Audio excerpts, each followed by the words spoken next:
ምንም ብትሆን በአምላክህ ተማመን። ወሰን ዘዮሴፍ አረጋዊ። ዝማሬዎች፣ ስነ ግጥሞች፣ መዝናኛና ኪነ ጥበባዊ ሥራዎች በዚህ ዩቲዩብ ያገኛሉ። ወመንፈስ ቅዱስ አሐዱ አምላክ አሜን። በቅድሚያ የተከበሩ አባታችን መላከ ፀሐይ ቆሞስ አባ ገብረ ሥላሴ የዚሁ ቤተ መቅደስ ዋና አስተዳዳሪ፣ የዚህ መንጋ ጠባቂ፣ ሊቃውንተ ቤተ ክርስቲያን አባቶቼ፣ ካህናት፣ ወንድሞቼ ዲያቆናት፣ የእግዚአብሔር ልጆች ሁላችሁም በእግዚአብሔር ሰላምታ እንደምን ሰነበታችሁ? እንደምን ከረማችሁ? እንደምን አመሻችሁ? አሜን። አምላካችን እግዚአብሔር ያለፈውን ጊዜ በሰላምና በጤና አስፈጽሞን በእድሜያችን ላይ ይህችን ቀን ተጨማሪ አድርጎልን ቃሉ በሚነገርበት ስፍራ ላይ የሰበሰበን የአባቶቻችን አምላክ የእኛም አምላክ እግዚአብሔር ስለማይነገር ስጦታው ቅዱስ ጳውሎስ እንደተናገረ ክብርና ምስጋና ይግባ። የእናታችን የእመቤታችን የቅድስት ድንግል ማርያም አማላጅነት አይለይ። እግዚአብሔር አምላካችን ከአረጋዊው ከቅዱስ ዮሴፍ ረድኤትና በረከት ሁላችንንም በቸርነቱ ያሳትፈን። የምስጢር ባለቤት ቸሩ አምላካችን እግዚአብሔር የተሰወረውን የወንጌል ምስጢር ለሁላችን ገልጦ የሚረባንንና የሚጠቅመንን ነገር እንዲያስተምረን የእሱ ቅዱስ ፈቃዱ ይሁንልን። የምስራች እነግራችኋለሁ። የሉቃስ ወንጌል ምዕራፍ 2 ቁጥር 10። ለዛሬ እግዚአብሔር በሰጠን ጊዜና ሰዓት የምንማማርበት የትምህርታችን ርዕስ የሚሆነው የምስራች እነግራችኋለሁ የሚል ይሆናል። ይህንን በርዕስነት ያነሳነውን ኃይለ ቃል በሉቃስ ወንጌል በምዕራፍ 2 ቁጥር 10 ላይ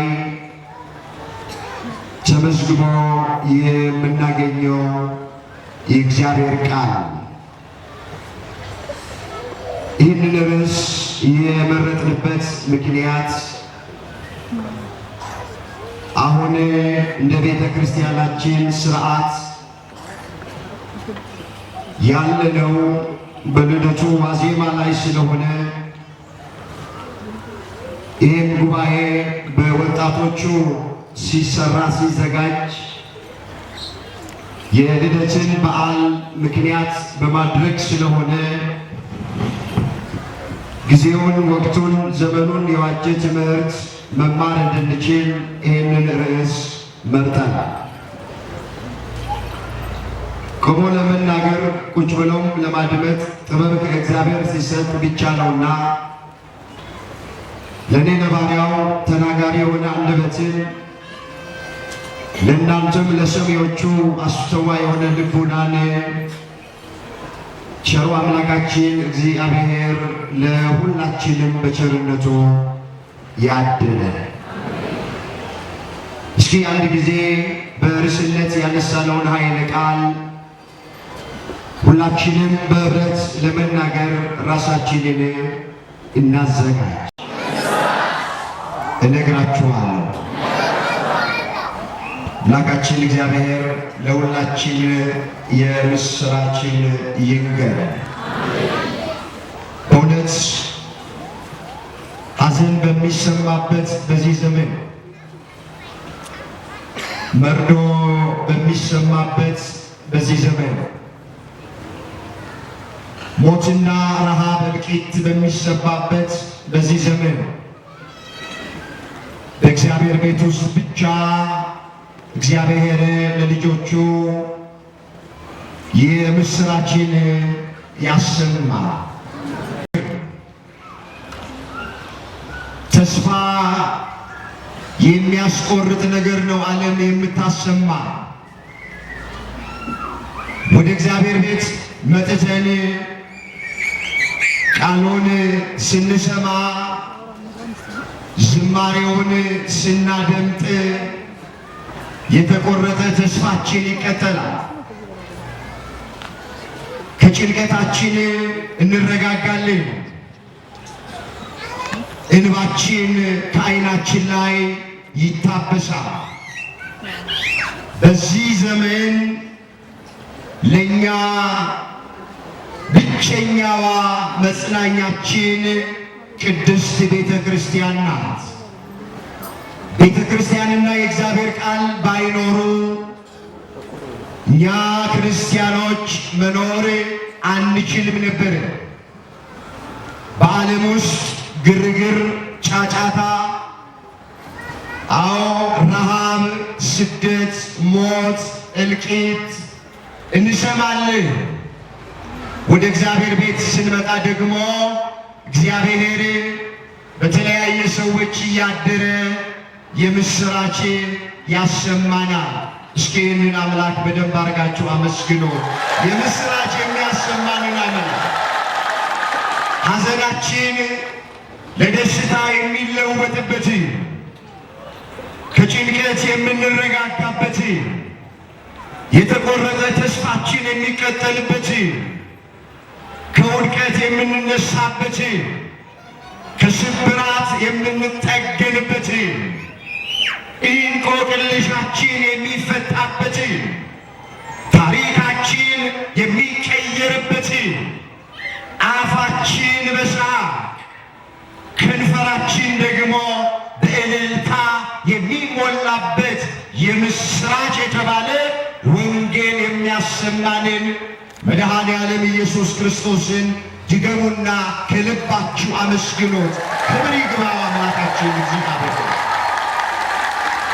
እንግዲህ እግዚአብሔር የሰበሰበን ወገኖቼ በጭንቀታችን ላይ ጭንቀት ሊጨምርብን አይደል፣ በቁስላችን ላይ ጥዝጣዜ ሊጨምርብን አይደል።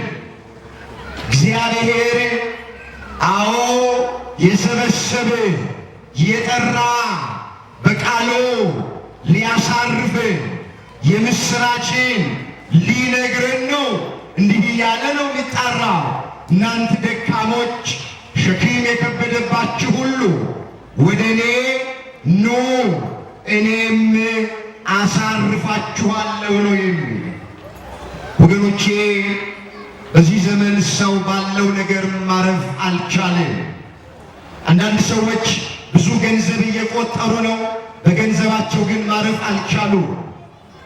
አንዳንድ ሰዎች ባለስልጣን ናቸው፣ በስልጣናቸው ግን ማረፍ አልቻሉ።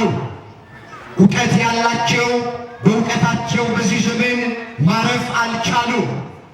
ሰው አስቀድማ ነፍሱ በእግዚአብሔር ካላረፈች የሰው ልጅ ነፍስ በምንም ነገር ልታርፍ አትችልም።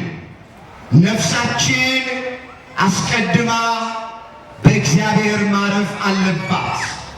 በእግዚአብሔር ያላረፈች ነፍስ በገንዘብ ልታርፍ አትችልም። ጥሩ ቤት ውስጥ በመኖር ልታርፍ አትችልም። ጥሩ መኪና በመንዳት ልታርፍ አትችልም። የሚያሳርፈን የድንግል ልጅ አማኑኤል ነው። ክብር ምስጋና ለስሙ ይሁን። አመስግኑ እስኪ። የምስራች በሉ እነግራችኋለሁ። ምን እላችኋለሁ? እንግዲህ ይህንን በርዕስነት ያነሳነውን ኃይለ ቃል ስፍራ ላይ የተናገረው የእግዚአብሔር መልአክ ነው። መጋቤ ሐዲስ እየተባለ የሚጠራው ብስራታዊው መልአክ ገናናው መልአክ ቅዱስ ገብርኤል መንጋቸውን በሌሊት ሲጠብቁ በሜዳ ላደሩ እረኞች በርዕስነት ያነሳነውን ቃል ለጊዜው ለነሱ ተናግረዋል። ለፍጻሜው ይህ ቃል በዚህ ዘመን ላለን የአዲስ ኪዳን ክርስቲያኖች ተብለን ለምንጠራ ለእኛም የሚነገር ቃል ነው። ከኛም በኋላ ለሚነሱት ክርስቲያኖች ለእግዚአብሔር ልጆች ይህ ቃል ይነገራል። የምስራች እነግራችኋለሁ። እስኪ አንድ ጊዜ ወደ ርዕሳችን መሰረታዊ ሐሳብ መምጣት ይቻለን ዘንድ አንድ ታሪክ ባጭሩ በጣም እየፈጠንን እንመለከታለን። እንዲህ ተብሎ ተጽፏል በሉቃስ ወንጌል ምዕራፍ 2 ቁጥር 1 ጀምሮ። በዚያም ወራት ዓለም ሁሉ እንዲጻፍ ከአውግስጦስ ቄሳር ትእዛዝ ወጣች። ቄርኔዎስም በሶርያ አገር ገዢ በነበረ ጊዜ ይህ የመጀመሪያ ጽሕፈት ሆነ። ሁሉም እያንዳንዱ ይጻፍ ዘንድ ወደ ከተማው ሄደ። አዎ በዘመኑ የነበሩት የሮም ነገሥታት ሕዝቡን የመቅጠር ልማድ ነበራቸው። ምን ያህል ሕዝብ እንደሚገዙ፣ ምን ያህል ሕዝብ እንደሚያስተዳድሩ ስለነበረ ከገሊላ ከናዝሬት ከተማ ተነስቶ ቤተልሔም ወደምትባል ወደ ዳዊት ከተማ ወደ ይሁዳ ጸንሳ ከነበረች ከእጮኛው ከማርያም ጋር ይቆጠር ዘንድ ወጣ ይላል። አዎ እመቤታችንን ይንከባከብ ዘንድ ይጠብቅ ዘንድ በአደራ የተቀበለ አረጋዊው ቅዱስ ዮሴፍ አወሱ ከገሊላ ከናዝሬት ከተማ ተነስቶ ቤተልሔም ወደምትባል ቆጠራ ወደሚደረግባት ከተማ ከእመቤታችን ከቅድስት ድንግል ማርያም ጋር ይቆጠር ዘንድ ወጣ ይላል። አዎ በማኅፀኗ ዓለምን በመዳፉ የጨበጠውን የነገሥታት ንጉሥ የአማልክት አምላክ የጌቶች ጌታ የኃያላን ኃያል የሆነው ጌታችን መድኃኒታችን ኢየሱስ ክርስቶስን ጸንሳ እመቤታችን ትቆጠር ዘንድ ከዮሴፍ ጋር ከገሊላ ከናዝሬት ተነስተው ቆጠራ ወደሚደረግበት ወደ ቤተልሔም ከተማ መጡ ይላል። አዎ ጌታችን በእመቤታችን ማኅፀን ሳለ ለመቆጠር ለሰው ሕግ ታዞ ለሰው ሕግ ተገዝቶ ለመቆጠር ወደ ቤተልሔም መጣ። መጽሐፍ እንደዚህ ይላል፣ እሱ እኮ ከዋክብትን አዎ በስማቸው የሚጠራ ቁጥራቸውንም የሚያውቅ ነው። ግን አዎ ለምድራውያን ነገሥታት ለምድራውያን ባለስልጣናት ተገዝቶ ሊቆጠር ወደ ቤተልሔም ከተማ መጣ ይላል። አስቀድሞ ዳዊት እንዲህ ብሎ ተናግሯል። የዳዊት መዝሙር 146 ቁጥር 4 ጀምሮ እንደዚህ ይላል፣ የከዋክብትን ብዛት ይቆጥራል። የከዋክብትን ብዛት ምን ይላል? ይቆጥራል። ሁሉን በየስማቸው ይጠራቸዋል። ሁሉን በየምናቸው ይጠራቸዋል።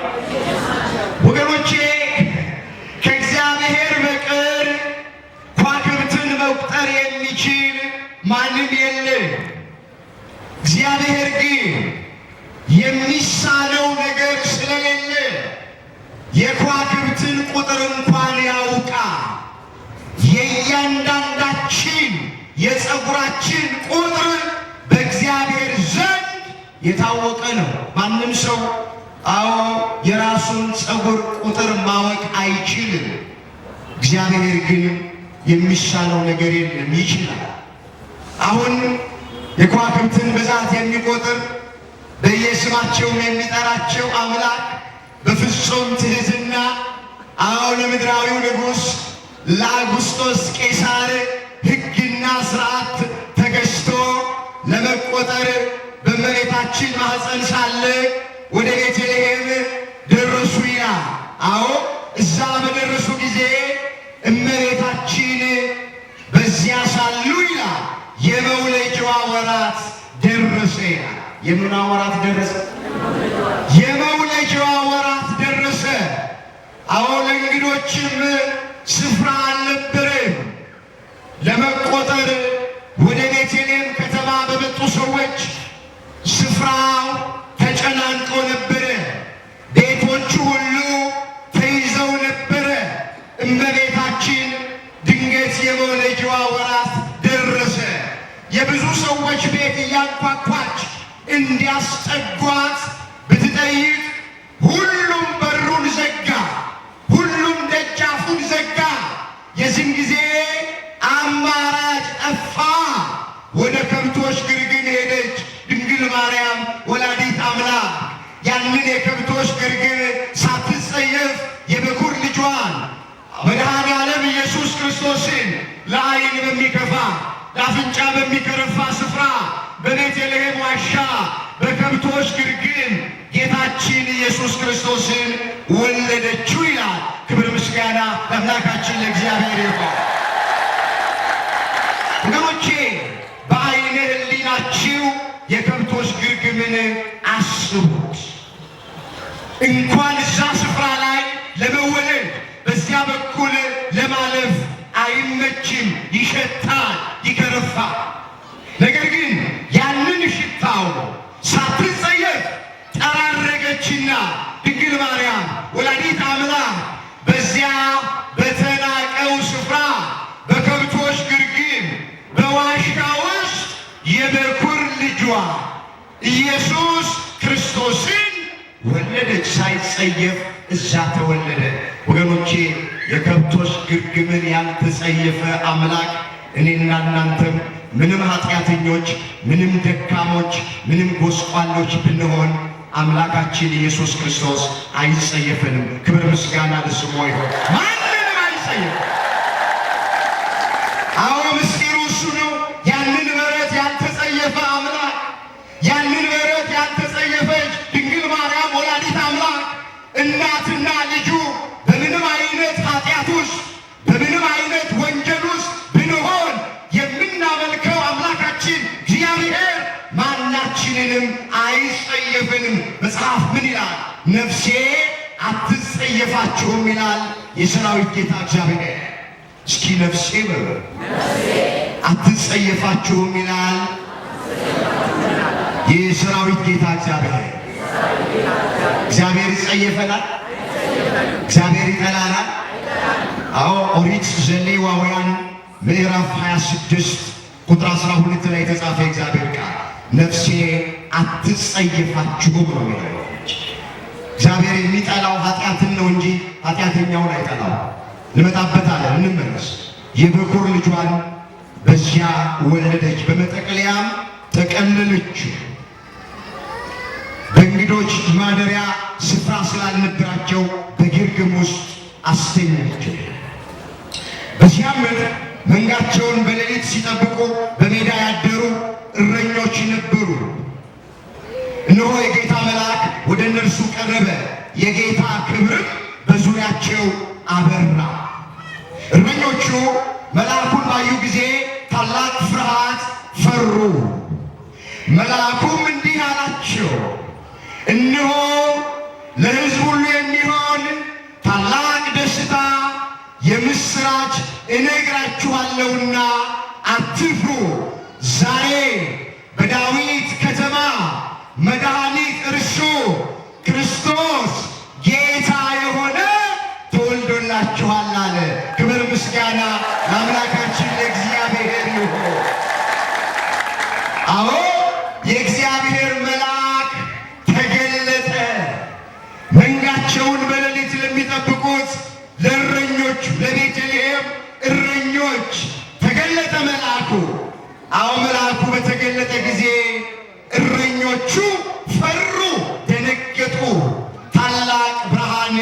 በርቶ ነበርና የዚህን ጊዜ ነው እንግዲህ መልአኩ ምን አላቸው? ለሕዝብ ሁሉ የሚሆን ታላቅ ደስታ የምስራች እነግራችኋለሁ። ለማን የሚሆን? ሁላችሁ ንገሩኝ። ለማን የሚሆን? ለሕዝብ ሁሉ የሚሆን። ለአንድ ሀገር አይደለም፣ ለአንድ ብሔር አይደለም፣ ለአንድ ጎሳ አይደለም ወገኖቼ፣ ለእስራኤላውያን ብቻ አይደለም፣ ለሕዝብ ሁሉ የሚሆን ታላቅ ደስታ የምስራች እነግራችኋለሁና አትፍሩ አላቸው። ምን አትበሉ? አትፍሩ። እግዚአብሔር እኛንም በብዙ ነገር እየፈራን በምናየው በምንሰማው ነገር እየፈራን ነውና እኛንም እግዚአብሔር አትፍሩ ይበለን። መጽሐፍ ቅዱስን ስናነብ በብዙ ስፍራ ላይ የእግዚአብሔር መላእክት እየተገለጡ የሰው ልጆችን አትፍሩ አትፍሩ አትፍሩ ይላሉ በብዙ ስፍራ ላይ። ይሄ የመላእክት ልማድ ነው። በብሉይ ኪዳን ነቢዩ ዳንኤልን እንዲሁ መልአኩ ቅዱስ ገብርኤል ተገልጦ አትፍራ ብሎታል። ወደ አዲስ ኪዳን ስንመጣ ካህኑ ዘካርያስንም በቤተ መቅደስ ውስጥ ዕጣን እያጠነ ሳለ በመሠዊያው በስተቀኝ በኩል መልአኩ ተገልጦ ዘካርያስ ሆይ ጸሎትህ ተሰምቶልሃልና አትፍራ ብሎታል። አሁን ደግሞ በዚህ ስፍራ ላይ በቤተልሔም ላሉት መንጋቸውን ለሚጠብቁት እረኞች የጌታ መልአክ በሌሊት ተገለጠና አትፍሩ አላቸው። ለመላእክት ፍርሃትን አርቆ የመናገር ልማድ ስላለ አትፍሩ። ዛሬ በዳዊት ከተማ መድኃኒት እርሱ ክርስቶስ ጌታ የሆነ ተወልዶላችኋል። ይህ ምልክት ይሆናችኋል። ሕፃን ተጠቅልሎ በግርግም ተኝቶ ታገኛላችሁ። ድንገት ብዙ የሰማይ መላእክት ከመልአኩ ጋር ነበሩ፣ እግዚአብሔርንም እያመሰገኑ ክብር ለእግዚአብሔር በአርያም ይሁን፣ ሰላምም በምድር ለሰው በጎ ፍቃድ አሉ ይላል። አስተውሉ። መላእክቱ የዘመሩትን ዝማሬ ክብር ምስጋና ለእግዚአብሔር በአርያም በሰማይ ይሁን አሉ። ምስጋናውን በሰማይ ለእግዚአብሔር ሰጡ። ሰላም ደግሞ በምድር ለሰው ልጆች አሉ። ሰላም የሚያስፈልገው በምድር ላለነው ለእኛ ለሰው ልጆች ስለሆነ የእግዚአብሔር መልአክ ዝማሬውን ሲዘምሩት ምስጋናውን ሲያቀርቡት ምስጋና በሰማይ ለእግዚአብሔር አሉና ሰላም ደግሞ በምድር ለሰው ልጆች ይሆናሉ። ይህን ሰላም አምላካችን እግዚአብሔር ለሀገራችን ለኢትዮጵያ ይስጥልን። እንግዲህ የምስራቹን የእግዚአብሔር መልአክ ተገልጦ ለቤተልሔም እረኞች ተናግሮታል። እስኪ ሰዓታችንንና ጊዜያችንን ለመጠቀም ጌታችን መድኃኒታችን ኢየሱስ ክርስቶስ ለምን እንደተወለደ ከማን እንደተወለደ የት እንደተወለደ ጥቂት ነገሮችን እየፈጠንን እንይ። እንግዲህ በመጀመሪያ ጌታችን መድኃኒታችን ኢየሱስ ክርስቶስ ለምንድን ነው የተወለደው ብለን ስንል የተወለደበት ምክንያት በርካታ ነው፣ በጣም ብዙ ነው። ሁሉን ለመተረክ ጊዜ የለንም። ዋና ዋናዎቹን ጥቂት ነገር ብቻ የተወለደበትን አለፍ አለፍ እያለን እናያለን። በመጀመሪያ የተወለደበት ምክንያት ምንድን ነው ስንል ለአዳምና ለሔዋን የገባውን ቃል ኪዳን ለመፈጸም ጌታችን ኢየሱስ ክርስቶስ ተወልዷል። ቃል ኪዳኑ ምንድን ነው ያለው እንደሆነ ሁላችን የምናውቅ የመጀመሪያው ሰው አባታችን አዳምና እናታችን ሔዋን ኤልዳ በምትባል ስፍራ ተፈጥረው ገነትን ይገዟት ዘንድ ወደ ገነት ገብተዋል። ገነት ካስገባቸው በኋላ እግዚአብሔር አንድ የሆነ ትእዛዝን አዟቸዋል። እንዲህ ብሎ በገነት ውስጥ ካለው የዛፍ ፍሬ ትበላለህ፣ ነገር ግን መልካምና ክፉን ከሚያስታውቀው የዛፍ ፍሬ እንዳትበላ፣ በበላህ ጊዜ የሞትን ሞት ትሞታለህ ብሎት ነበረ። አዳምን በአዳም ሔዋንን መናገር ይህን ትእዛዝ ለ7 ዓመት ከ3 ወር እንደጠበቁት የቤተ ክርስቲያን ታሪክ መጽሐፍ ይነግረናል። ከዚያ በኋላ በሰይጣን አሳሳችነት አትብሎ የተባሉትን የዕፀ በለስ ፍሬ ቆርጠው ስለበሉ ከገነት ወጥተዋል፣ ከገነት ተሰደዋል። ገነትንም የነበልባል ሰይፍ የያዙ ቅዱሳን መላእክት በር ላይ ቆመው ይጠብቁ ነበረ። ከገነት አዳም የዕፀ በለስን ፍሬ ቆርጦ ስለበላ ወጥቷል። አንዳንድ ሰዎች እግዚአብሔር ግን አዳምን አንዲት የዕፀ በለስ ፍሬ ቆርጦ በላ ብሎ ከገነት ማስወጣቱ አግባብ አይደለም ብሎ የሚሉ ሰዎች አሉ። ብዙ ጊዜ የሚተረክልን ነገር ይሄ ስለሆነ እንጂ አዳምና ሔዋን ከገነት የወጡት አንዲትን የበለስ ፍሬ ቆርጠው ስለበሉ ብቻ አይደለም። 3 ኃጢአቶችን ሰርተዋል። የመጀመሪያው ከገነት የወጡበት ምክንያት ምንድን ነው ያሉ እንደሆነ ከእግዚአብሔር ይልቅ ሰይጣንን ማመናቸው ነው። ንገሩኝ፣ ከእግዚአብሔር ይልቅ ማንን ማመናቸው ነው? የሚታመነው ማን ነው? እግዚአብሔር ነው? ሰይጣን? አስተውሉ የእግዚአብሔር ልጆች፣ አዳምና ሔዋን ከገነት የወጡበት የመጀመሪያው ምክንያት ከእግዚአብሔር ይልቅ ሰይጣንን ማመናቸው ነው። እንዴት ያሉ እንደሆነ ምንድን ያላቸው እግዚአብሔር ቅድም እንደተረክን ከዚህ የዕፀ በለስ ፍሬ በበላችሁ ጊዜ ሞትን ትሞታላችሁ ነው ያላቸው። ሰይጣን ደግሞ ወጥቶ አትሞቱም ያላቸው። እግዚአብሔር ትሞታላችሁ ይላል፣ ሰይጣን ደግሞ አትሞቱም ይላል። ስለዚህ የእግዚአብሔርን አልሰማም ብለው የሰይጣንን ሰምተው ቆርጦ በሉ። ከእግዚአብሔር ይልቅ ሰይጣንን አመኑ። የመጀመሪያው ነው። ሁለተኛ ከገነት የወጡበት ምክንያት እንደ እግዚአብሔር የመሆን ፍላጎት። ንገሩኝ፣ እንደ ማን የመሆን ፍላጎት? ምንድን ያላቸው ሰይጣን? ከዚህ የበለስ ፍሬ በበላችሁ ጊዜ እንደ እግዚአብሔር ትሆናላችሁ ያላቸው። እንደ ማን ትሆናላችሁ? እንደ እግዚአብሔር የምንሆን ከሆነማ እስኪ ቆርጠን እንብላ ብለው እንደ እግዚአብሔር ለመሆን ፈልገው ቆርጠው በሉ የበለስን ፍሬ። ግን እንደ እግዚአብሔር ሆኑ? ንገሩኝ እንጂ እንደ እግዚአብሔር ሆኑ? አልሆኑም። ወዲያው ጸጋቸው ተገፈፈ፣ ኀፍረተ ሥጋቸው ተገለጠ።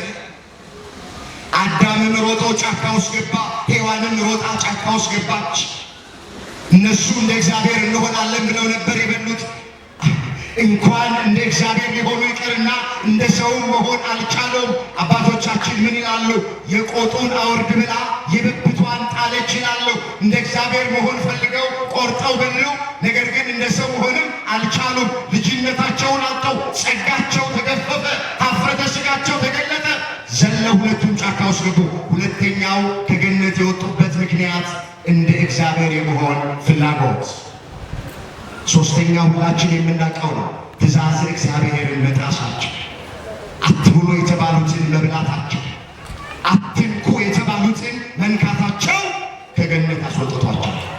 ከገነት ከወጡ በኋላ ወገኖቼ አዳምና ሔዋን ታሪኩ እንደሚነግረን ጉድጓድ ምሰው፣ ማቅ ለብሰው ትእዛዙን ብንጥስ ከገነት ያስወጣን አምላክ ንስሐ ብንገባ ማረን ይቅር በለን ብንለው ወደ ቤታችን፣ ወደ ርስታችን፣ ወደ ባታችን፣ ወደ ገነት ይመልሰናል ብለው ታሪክ እንደሚነግረን ሱባኤ ገቡ። እግዚአብሔር ጾማቸውን፣ ጸሎታቸውን፣ ሱባኤያቸውን ተመለከተ። ቃል ኪዳን ገባ። ምን ብሎ? አዳም ከገነት እንደወጣ አትቀርም፣ ከ5 ቀን ተኩል በኋላ ከልጅ ልጅ ተወልጄ አድንሃለሁ። ይህን ተስፋ ሰንቀው ይህን ቃል ኪዳን ይዘው አዳምና ሔዋን ከገነት ወጥተዋል። ስለዚህ የዘመኑ ፍጻሜ ሲደርስ 5 ቀን ተኩል ማለት በእኛ ዘንድ 1000 ዓመት፣ በእግዚአብሔር ዘንድ 1 ቀን፣ በእግዚአብሔር ዘንድ 1 ቀን፣ በእኛ ደግሞ 1000 ዓመት ነው።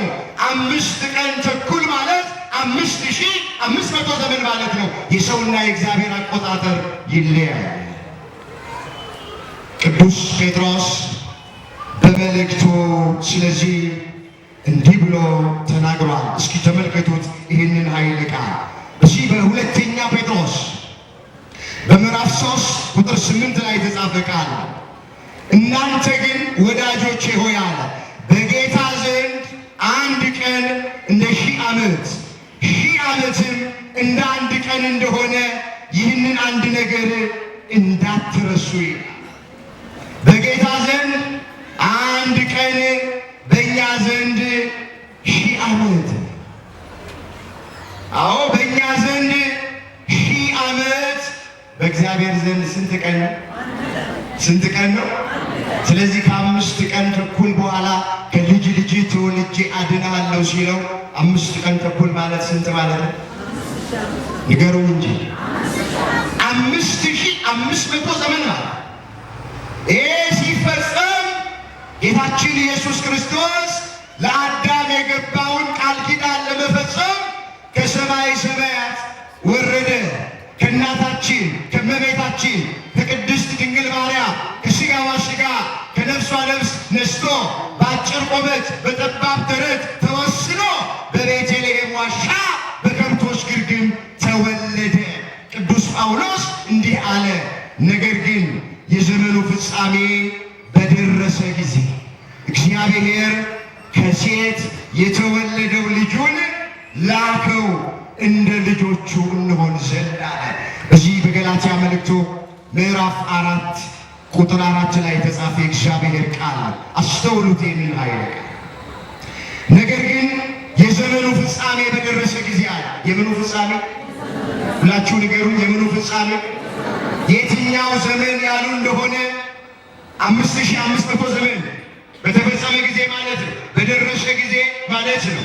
እግዚአብሔር ከሴት የተወለደውን ከሕግም በታች የተወለደውን ልጁን ላከ እንደ ልጆቹ እንሆን ዘንድ። እንደ ምኖቹ እንሆን ዘንድ። ስለዚህ ባጭሩ ለምን ተወለደ ኢየሱስ ክርስቶስ ስንል የመጀመሪያው ለአዳም የገባውን ቃል ኪዳን ምን ለማድረግ ለመፈጸም። ይሄ የመጀመሪያው። ሁለተኛ ስለምን ተወለደ ስንል ትንቢተ ነቢያትን ለመፈጸም። ነቢያት አስቀድመው የተናገሩት ትንቢት ነበረ። ያ ትንቢት ተፈጻሚ እንዲሆን ፍጻሜ እንዲያገኝ ጌታችን ከእመቤታችን ተወልዶ ወደዚህ ምድር መጥቷል። ሁለተኛው የተወለደበት ምክንያት ትንቢተ ነቢያትን ለመፈጸም። እስኪ ጥቂት ነገር ነቢያት አስቀድመው ስለ ጌታችን መወለድ የተናገሩትን አለፍ እያል ለአብነት ብቻ ጥቂት ነገሮችን እንይ። በመጀመሪያ በዚህ በትንቢተ ኢሳይያስ በምዕራፍ 7 ቁጥር 14 ላይ እንዲህ የሚል ትንቢት ተጽፏል። እንደዚህ ይላል፣ እነሆ ድንግል ትጸንሳለች፣ ወንድ ልጅንም ትወልዳለች፣ ስሙንም አማኑኤል ብላ ትጠራዋለች ይላል ኢሳይያስ 7 ቁጥር 14። እነሆ ድንግል በድንግልና ትጸንሳለች፣ ወንድ ልጅን ወንድን ሲል ነው ትወልዳለች፣ ስሙንም ማን ብላ ትጠራዋለች? ንገሩኝ፣ ስሙን ማን ብላ ትጠራዋለች? ይሄ ትንቢት ጌታችን ኢየሱስ ክርስቶስ ከመወለዱ ከብዙ ዓመታት በፊት የተነገረ ቃል ወገኖቼ። እንደ እንግዳ ደራሽ እንደ ውሃ ፈሳሽ የሆነ ነገር የለም በመጽሐፍ ቅዱስ። በአዲስ ኪዳን የተፈጸሙት ነገሮች በሙሉ አስቀድሞ በብሉይ ኪዳን እግዚአብሔር ነቢያቱን ትንቢት አናግሯቸዋል። ልደቱ አስቀድሞ በነቢያት ትንቢት ተነግሯል። ጥምቀቱ አስቀድሞ በነቢያት ትንቢት ተነግሯል። ሞቱ አስቀድሞ በነቢያት ትንቢት ተነግሯል። ለዚህ ነው መጽሐፍ በእውነት ጌታ እግዚአብሔር ለባሪያዎቹ ለነቢያት ካልተናገረ በቀር ምንም አያደርግም ይላል።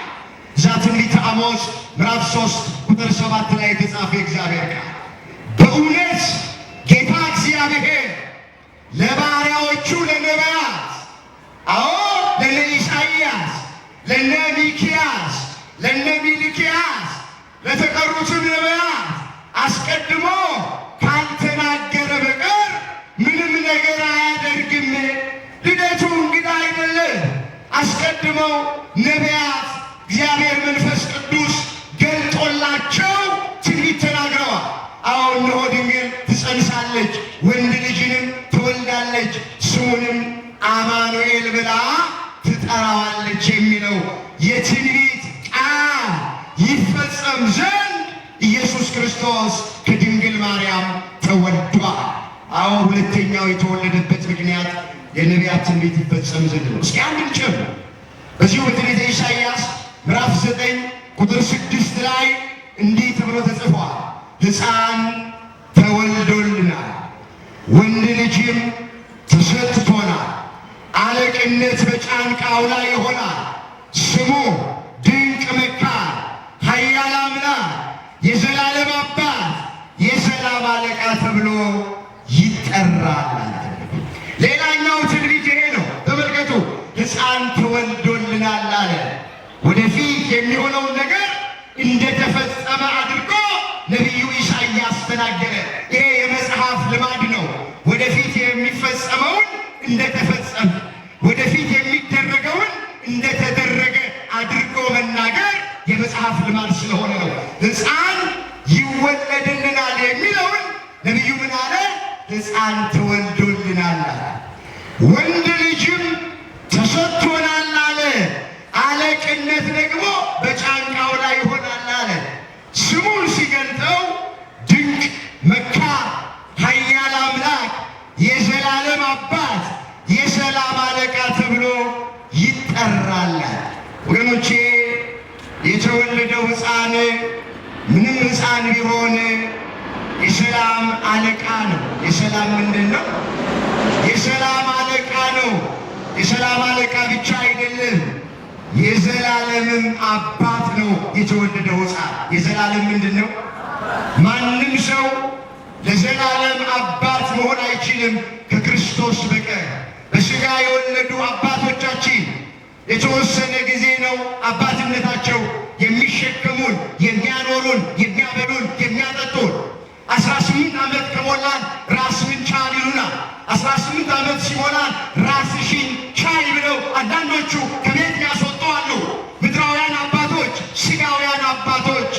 የዚህ ሕፃን አባትነት የክርስቶስ አባትነት የተለየ ነው።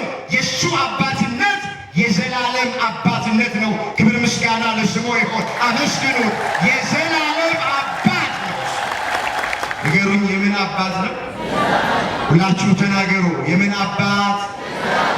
ማን አለ ከክርስቶስ በቀር የዘላለም አባት? እስከ ሽምግልና የሚሸከም፣ እስከ ሽበት እስከ ኩተት ድረስ የሚሸከም፣ እስከ እርጅና ድረስ የሚሸከም፣ የማይሰለቸን ፊቱን የማያጠቁርብን፣ ሁሌም ተሸክሞ የሚያኖረን፣ ሁልጊዜ በእቅፉ የሚያኖረን አምላካችን ጌታችን መድኃኒታችን ኢየሱስ ክርስቶስ የሰላም አለቃ የዘላለም አባት የተባለ እሱ ነው። ድገሙና አመስግኑት ይህንን አባት። ክብር ይሁን። ሁለተኛው እንግዲህ ይሄ ነው። ሕፃን ተወልዶልናል፣ ወንድ ልጅ ተሰጥቶናል፣ አለቅነት በጫንቃው ላይ ነው። ስሙ ድንቅ መካር፣ ኃያል አምላክ፣ የዘላለም አባት፣ የሰላም አለቃ ተብሎ ይጠራል የሚል ትንቢት በብሉይ ኪዳን ነበር። ይሄ ትንቢት ይፈጸም ዘንድ ጌታችን በአዲስ ኪዳን ከድንግል ማርያም ተወልዶ መጥቷል።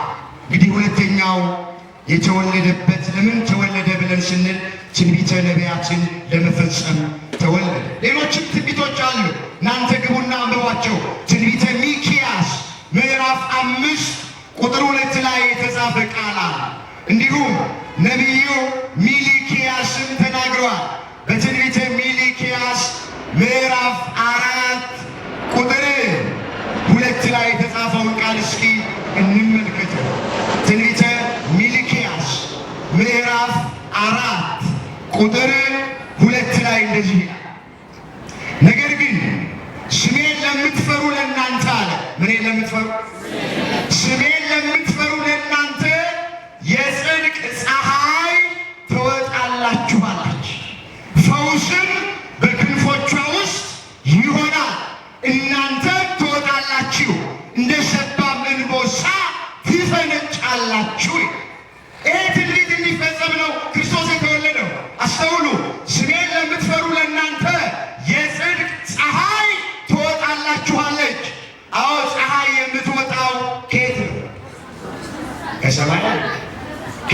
አቅጣጫ ነው። ከምዕራብ፣ ከሰሜን፣ ከደቡብ፣ ከየት? ከምስራቅ። ፀሐይ የምትወጣው ከምስራቅ ነው። ፀሐይ የተባለ ፀሐይ ጽድቅ፣ እውነተኛ ፀሐይ ጌታችን ኢየሱስ ክርስቶስ የወጣባት የተወለደባት የተገኘባት ምስራቀ ምስራቃት የምትባል አዎ ድንግል ማርያም ወላዲተ አምላክ ናት። ክብር ይግባት እናታችን። ስሜን ለምትፈሩ ለእናንተ ፀሐይ ትወጣላችኋለች። ፀሐይን ወልዳ የሰጠችን ድንግል ማርያም ወላዲተ አምላክ ናት። ይህ ትንቢት እንዲፈጸም ጌታችን ኢየሱስ ክርስቶስ ተወልዷል። ሁለተኛ የተወለደው ትንቢተ ነቢያት እንዲፈጸም ነው። ሶስተኛ ለምን ተወለደ ስንል የዲያብሎስን ሥራ ለማፍረስ ተወለደ። የማንን ሥራ? እዚህ በአንደኛ ዮሐንስ መልእክት በምዕራፍ 3 በቁጥር 8 ላይ ቅዱስ ዮሐንስ ወልደ ነጎድጓድ ክርስቶስ የተወለደበትን ምክንያት እንዲህ አድርጎ ጽፎልናል። 8 እንዲህ ይላል፣ ስለዚህ የዲያብሎስን ሥራ እንዲያፈርስ የእግዚአብሔር ልጅ ተገለጠ። የእግዚአብሔር ልጅ የድንግል ማርያም ልጅ ነው። ወልደ አብ ወልደ ማርያም፣ የአብ ልጅ የማርያም ልጅ ነው። የማርያም ልጅ የአብ ልጅ ነው። ስለዚህ ምን አለ? የዲያብሎስን የከሳሹን የተቃዋሚውን አዎ ሥራውን ለማፍረስ የእግዚአብሔር ልጅ ኢየሱስ ክርስቶስ ተገለጠ ወይም ደግሞ ተወለደ። ወገኖቼ የዲያብሎስን ሥራ ተወልዶ ጌታችን አፍርሶታል። ደስ ይበላችሁ፣ አመስግኑ። የዲያብሎስ ሥራ ፈርሷል። አዎ የዲያብሎስ ሥራ ሐሰት ነው። ታውቃላችሁ፣ እሱ ሐሰተኛ የሐሰት አባት አቦኋላ ሐሰት ይለዋል መጽሐፍ። የሐሰት አባት ነው። ሐሰት የዲያብሎስን ሥራ ለማፍረስ አዎ እውነተኛው ኢየሱስ ክርስቶስ ተገልጧል፣ ተወልዷል። ሌላኛው የዲያብሎስ ሥራ የጨለማ ሥራ ነው። እሱ የጨለማ አበጋዝ ነው።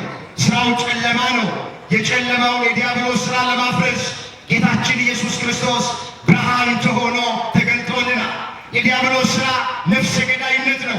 ነፍሰ ገዳይነትን የዲያብሎስን ሥራ ለማፍረስ፣ ለማጥፋት፣ ለመደምሰስ ሕይወት ሆኖ የድንግል ማርያም ልጅ ኢየሱስ ክርስቶስ ተወልዷል። ክብር ምስጋና ለስሙ ይሁን። ሕይወት ተወልዷል። ሕይወት ተገኝቷል። ስለዚህ ለምን ተወለደ ሲባል የዲያብሎስን ሥራ ለማፍረስ ተገለጠ፣ ተወለደ ይላል። እስኪ አንድን ጨምርና ወደሚቀጥለው ነው። ሌላኛው ለምንድን ነው የተወለደው ስንል ኃጢአተኞችን ለማዳን ኃጢአተኞችን ለመፈለግ ተወልዷል። ቅዱስ ጳውሎስ እንዲህ ብሎ እንደተናገረ እዚህ በአንደኛ ጢሞቴዎስ በምዕራፍ 1 ቁጥር 15 ላይ እንዲህ ተብሎ ተጽፏል። ኃጢአተኞችን ሊያድን ማንን ሊያድን? ሁላችሁ ተናገሩ። ማንን ሊያድን? ኃጢአተኞችን ሊያድን ክርስቶስ ኢየሱስ ወደ ዓለም መጣ የሚለው ቃል የታመነና ሁሉ እንዲቀበሉት የተገባ ነው ይላል መጽሐፍ። ኃጢአተኞችን ሊያድን ክርስቶስ ኢየሱስ ወደ ዓለም መጣ ይላል። ወደ ዓለም ምን አለ? ወደ ዓለም መጣ ማለት ተወለደ ማለት ነው። ተገለጠ ማለት ነው። ለምን? ኃጢአተኞቹን ሊያድን። ማንን ሊያድን? ወገኖቼ እግዚአብሔር ኃጢአትን ነው የሚጠላው እንጂ ኃጢአተኛን አይጠላም። የተወለደው ኃጢአተኛውን ፍለጋ ነው። ብዙ ሰዎች ኃጢአት ከሰሩ በኋላ ተስፋ ይቆርጣል። እኔ አሁን ቤተ ክርስቲያን ሄጄ ጉባኤ ብካፈል እግዚአብሔር ይሰማኝ፣ ብጸልይ እግዚአብሔር ይሰማኛል፣ ባስቀድስ እግዚአብሔር ይሰማኛል፣ ይቀበለኛል ብለው ተስፋ የሚቆርጡ ሰዎች ባካችሁ ልደቱን ስናከብር ልደቱን ስናስብ ኢየሱስ ክርስቶስ የተወለደበት ሌላኛው ምክንያት ኃጢአተኞቹን ፍለጋ ነው። የጠፉትን ፍለጋ ነው። ኃጢአተኞቹን ለማዳን ነው። ለምን? ከእኛ ኃጢአት ይልቅ የእግዚአብሔር ፍቅር ይበልጣል። ብዙ ሊሆን ይችላል። በደላችን ብዙ ሊሆን ይችላል። መተላለፋችን ብዙ ሊሆን ይችላል። ነገር ግን ከኛ ኃጢአት የማን ፍቅር ይበልጣል?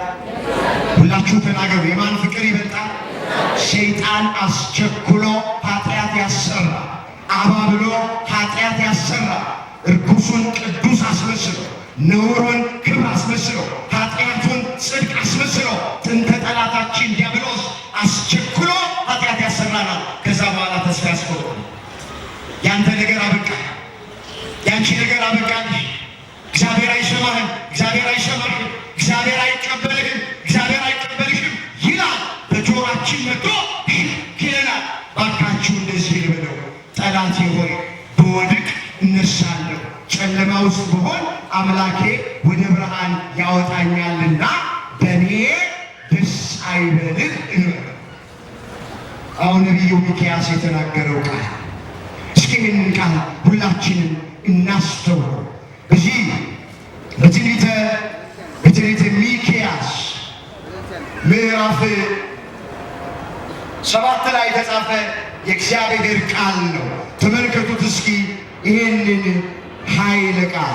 ትንቢተ ሚክያስ ምዕራፍ 7 ቁጥር 8 ጀምሮ እንደዚህ ይላል። ጠላቴ ሆይ አለ።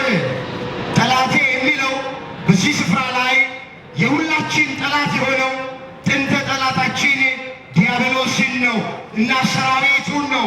ጠላቴ ሆይ በወድቅ እነሳለሁ። በወድቅ ምን ይላል? በወድቅ ምን ይላል? በኃጢአት በወድቅ እግዚአብሔር በንስሐ ያነሳኛል፣ በጽድቅ ያነሳኛል ማለት ነው ነብዩ። ጠላቴ ሆይ በወድቅ እነሳለሁ፣ በጨለማ ብቀመጥ እግዚአብሔር ብርሃን ይሆነኛልና በእኔ ደስ አይበልሽ አለ። በሰይጣን ቀስት ተናገረ። በእኔ ደስ አይበልሽ። በጨለማ ኃጢአት፣ በጨለማ ርኩሰት፣ በጨለማ በደል ብሆን ወደ ብርሃን ጽድቅ፣ ወደ ብርሃን ሕይወት፣ ወደ ብርሃን የዘላለም ሕይወት አምላኬ ያወጣኛል። በእኔ ደስ አይበል ብሎ በጠላት ዲያብሎስ ላይ ቀኝ የተቀኘ። ስለዚህ ክርስቶስ ወደዚህ ምድር የመጣው ሌላኛው ምክንያቱ የተወለደበት ለምንድን ነው ስንል ኃጢአተኞቹን ፍለጋ፣ ኃጢአተኞቹን ለማዳን። ትዝ ይላችሁ እንደሆነ በአንድ ወቅት ከቀራጮች ጋር ቁጭ ብሎ ምሳ ይበላል ክርስቶስ። ጸሐፍት ፈሪሳውያን ተመለከቱት፣ በልባቸው እንደዚህ አሉ፣ እንዴት ይሄ እግዚአብሔር ልጅ ነኝ ይላል፣ ከኃጢአተኞች ጋር ከቀራጮች ጋር እንዴት ቁጭ ብሎ ምሳ ይበላል?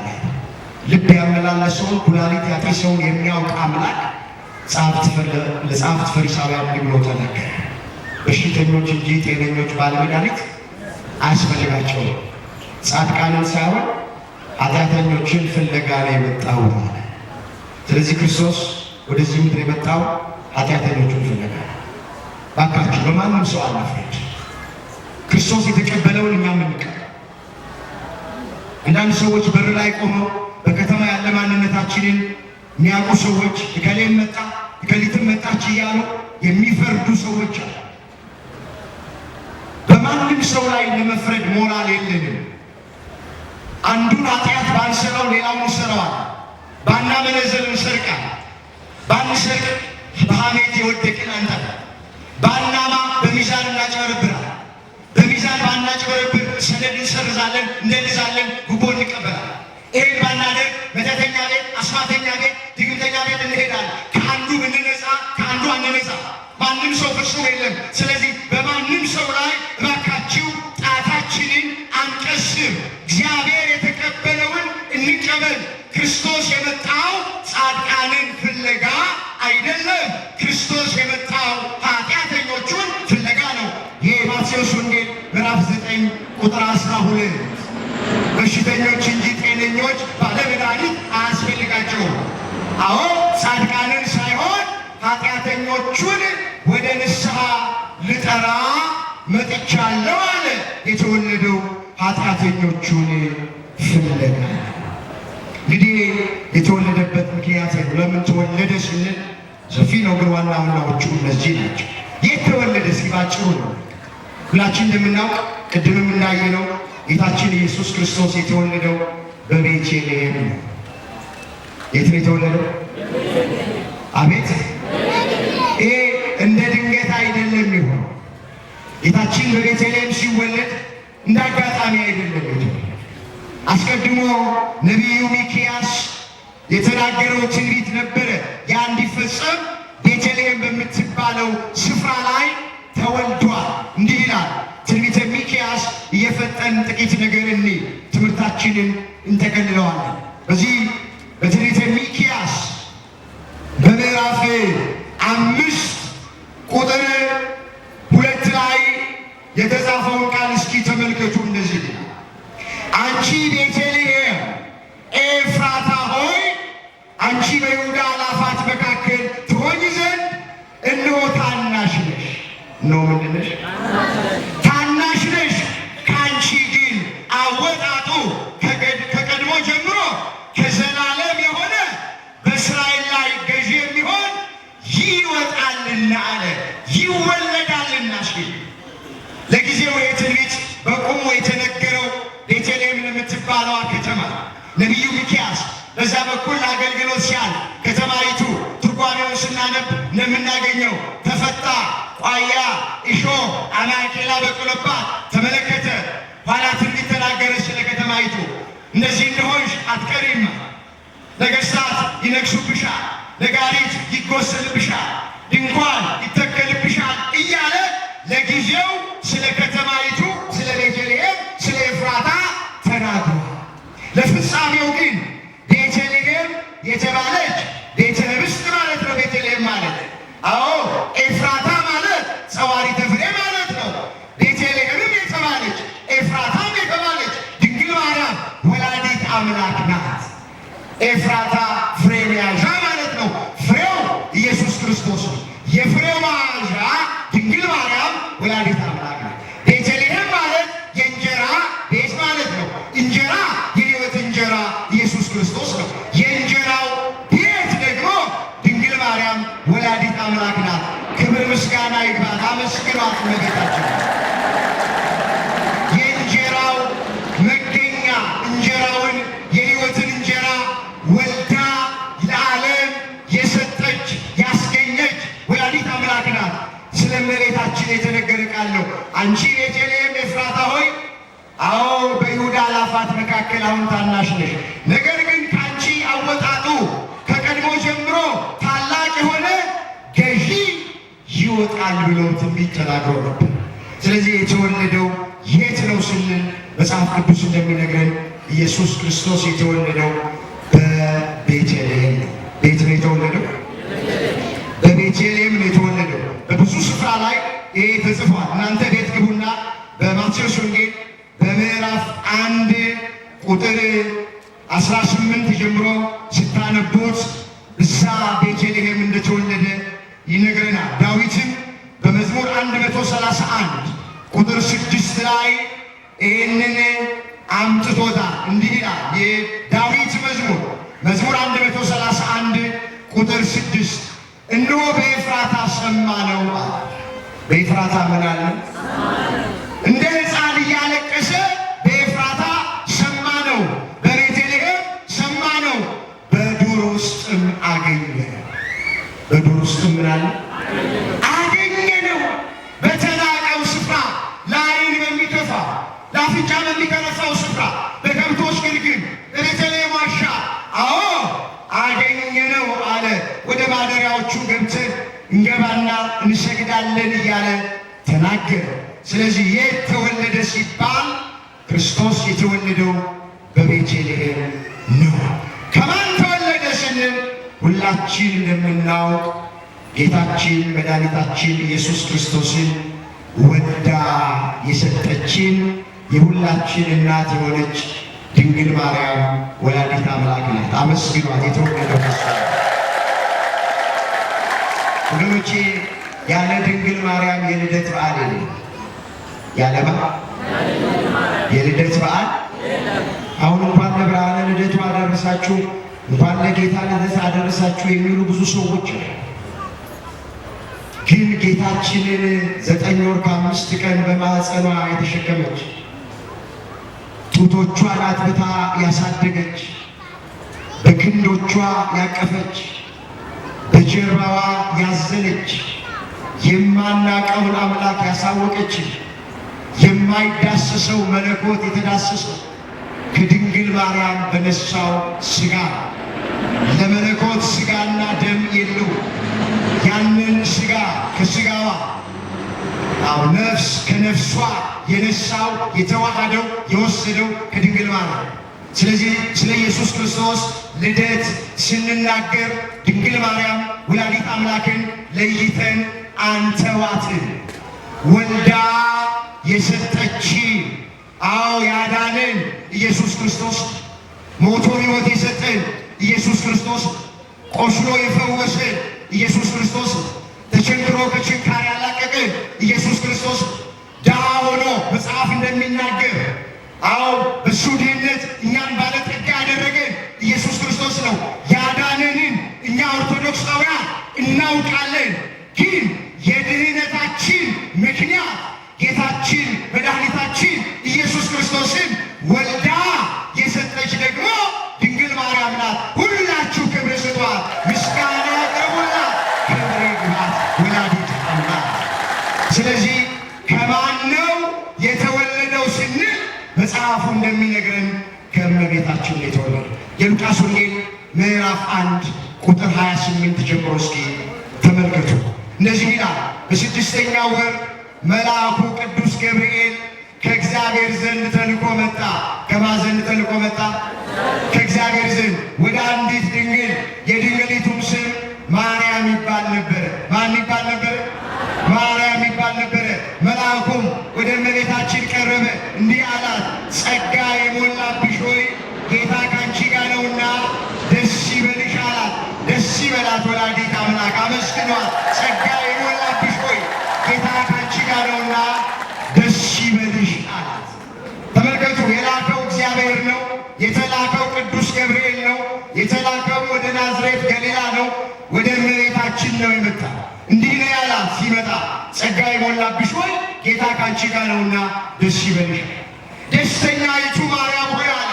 ምልዕተ ጸጋ፣ ጸጋ የተሞላሽ ሆይ አለ። ጸጋ ሊሞላብሽ መጣ አላት።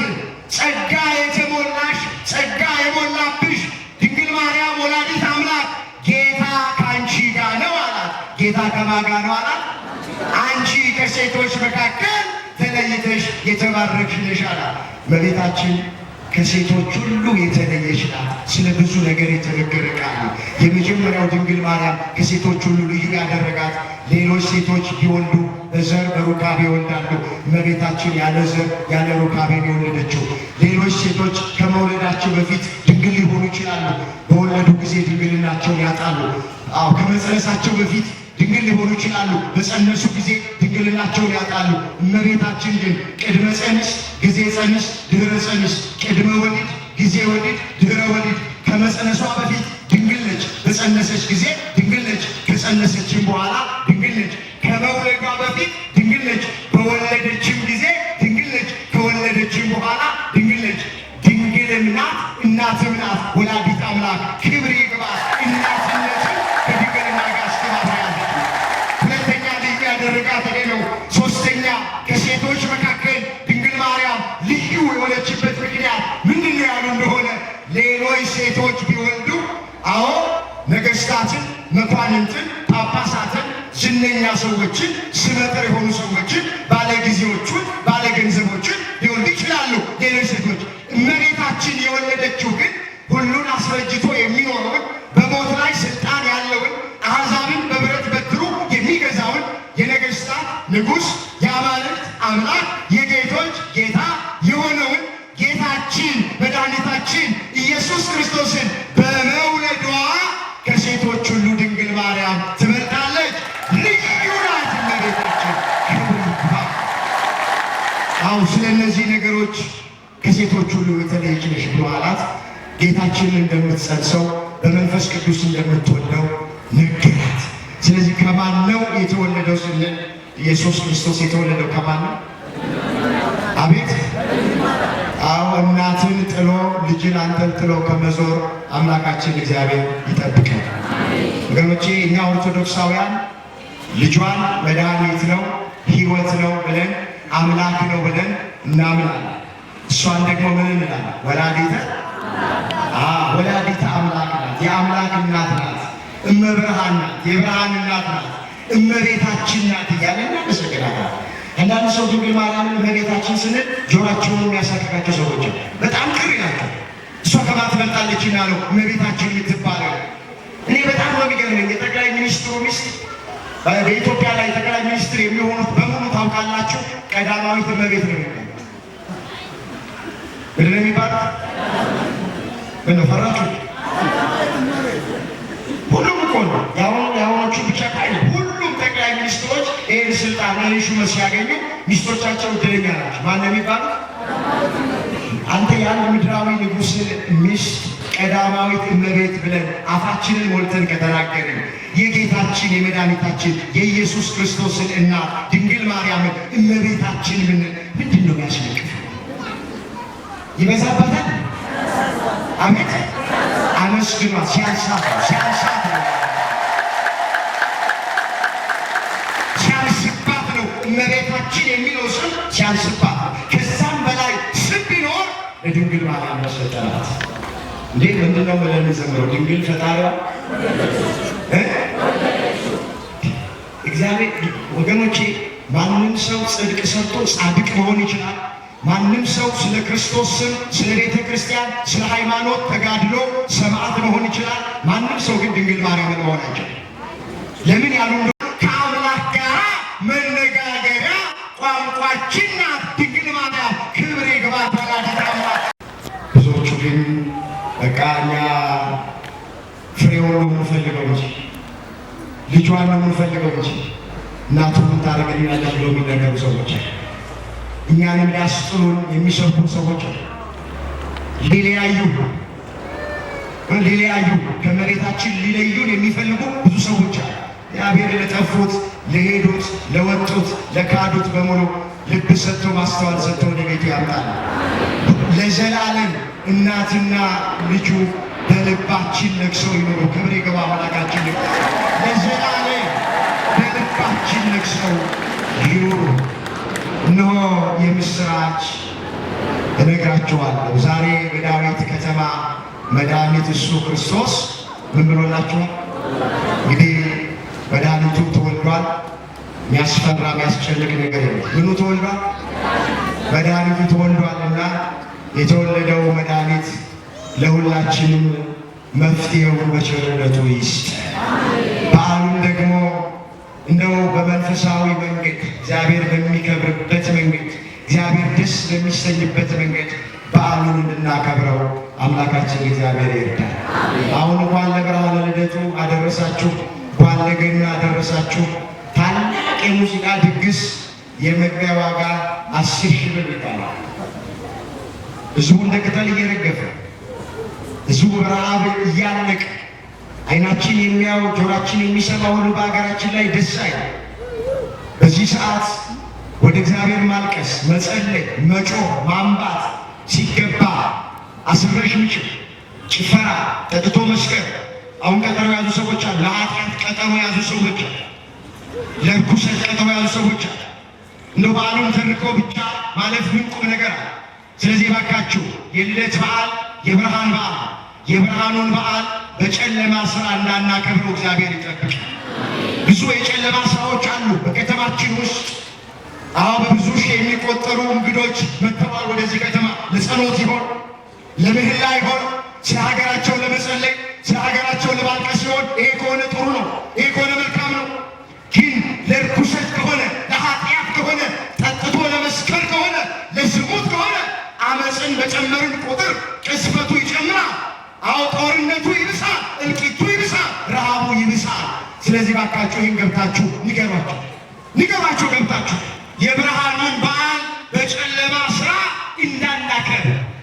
10,000 ብር የመግቢያ ዋጋ በሸራተን ታላቅ የሙዚቃ ድግስ ይባላል። ደስ የሚለው ሸራተን ውስጥ መንሸራሸር ብቻ አይደለም፣ መንሸራተትም አለ። እንሸራሸራለን ብለው ገብቶ ተንሸራተው ይወጡ። ጠጥተው ሰክረው ቃናቸውን ተዋርደው ቀለው የሚወጡ ሰዎች። ስለዚህ እባካችሁ በጨለማ የሄደ ሕዝብ ብርሃን አየ፣ በሞት ጥላ አገር ኖሮ በኖሩ ብርሃን ወጣላቸው ተብሏል። ብርሃኑ ኢየሱስ ክርስቶስ ነው። የዓለም ብርሃን፣ የጽድቅ ብርሃን፣ የሕይወት ብርሃን ተወልዷል ከእመቤታችን። ስለዚህ በዓሉ መከበር ያለበት እረኞቹ ባከበሩበት ስፍራ፣ መላእክቱ ባከበሩበት ስፍራ በአማናዊቷ ቤተልሔም በቤተ ክርስቲያን ነው የልደት በዓልን ማክበር ያለበት። እንግዲህ እረኞቹም እዚህ ናቸው። አዎ መላእክቱም እዚህ ናቸው ያሉት። ሁሉም ሕፃኑም እዚህ ነው፣ እናቱም እዚህ ነው ያለችው። ስለዚህ በዓሉ መከበር ያለበት ከአባቶቻችን ጋር በማህሌት፣ በቅዳሴ፣ በምስጋና፣ በጸሎት፣ በዝማሬ ለድሃ ቸርነት እያደረግን የተራበውን እያበላ የተጠማውን እያጠጣ የጽድቅ ሥራ እየሰራ በዓሉን እግዚአብሔር በሚከብርበት መንገድ እንድናከብረው ላካችን እግዚአብሔር ይበቃል። ያስተማረን የመከረን የገሰጸን የአባቶቻችን አምላክ እግዚአብሔር ስሙ የተመሰገነ ይሁን። ድንግል ማርያም ጣዕሟን በአንደበታችን ፍቅሯን በልባችን ትሳልብን። ቅዱስ ገብርኤል ከፊት ይምራን ከኋላ ይከተልን። ለሀገራችን ለኢትዮጵያ ጽኑ የሆነ ሰላም፣ ለሕዝቦቿ ደግሞ ፍቅር አንድነትን ያድልልን። የመከራውን ዘመን አምላካችን እግዚአብሔር ያሳጥርልን። ስለ ምርጦቹ ሲል፣ ስለ ድንግል ማርያም ሲል፣ ስለ አረጋዊ ስለ ቅዱስ ዮሴፍ ሲል፣ ስለ ጻድቃን ስለ ሰማዕታት ሲል የመከራውን ዘመን አምላካችን እግዚአብሔር ያሳጥርልን።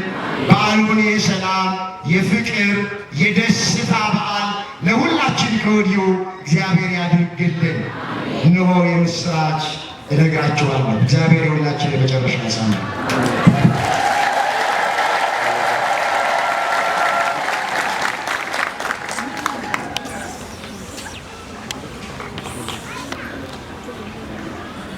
ያስተማረን የመከረን የገሰጸን የአባቶቻችን አምላክ ልዑል አምላክ እግዚአብሔር ስሙ ለዘላለም የተመሰገነ ይሁን። ለመምህራችን ለመምህር አድነው ቃለ ሕይወት ያሰማል፣ ቃለ ሕይወት ያሰማልን። አምላካችን እግዚአብሔር ያገልግሎት ዘመናቸውን ይባርክልን። ሆን በአምላክህ ተማመን። ወሰን ዘዮሴፍ አረጋዊ። ዝማሬዎች፣ ስነ ግጥሞች፣ መዝናኛና ኪነ ጥበባዊ ሥራዎች በዚህ ቲዩብ ያገኛሉ።